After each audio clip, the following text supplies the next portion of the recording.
যে তুমি যা সৃষ্টি করেছিলে এর মধ্যে এখন প্রাণ সঞ্চার করো, মানে একে রূহ দাও, প্রাণ সঞ্চার করো।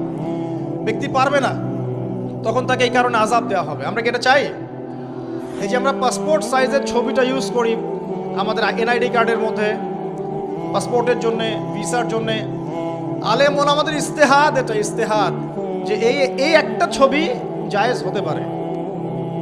এটা ইস্তেহাদ, সরাসরি কোরআন সুন্নাহয় পাবেন না, কারণ ইসলামিক কালচারের সাথে এমন বিষয় ছিল না। 1250-এর বেশি বছর এই উম্মাহ শাসন করেছে বিশ্বটাকে, রাসূল সাল্লাল্লাহু আলাইহি ওয়াসাল্লামের যুগ থেকে শুরু করে। ছবি দিয়ে কেউ ওয়ার্ল্ডকে ডিল করেছে এমন প্রমাণ পাওয়া যায় না। সিগনেচার ছিল, সিল ছিল। তাহলে মোলামার এখন বলছেন একটা ছবি জায়েজ হতে পারে, পাসপোর্ট সাইজের ছবি। আর বাকি আমরা যা করছি ছবি নিয়ে, এটা টোটালি একটা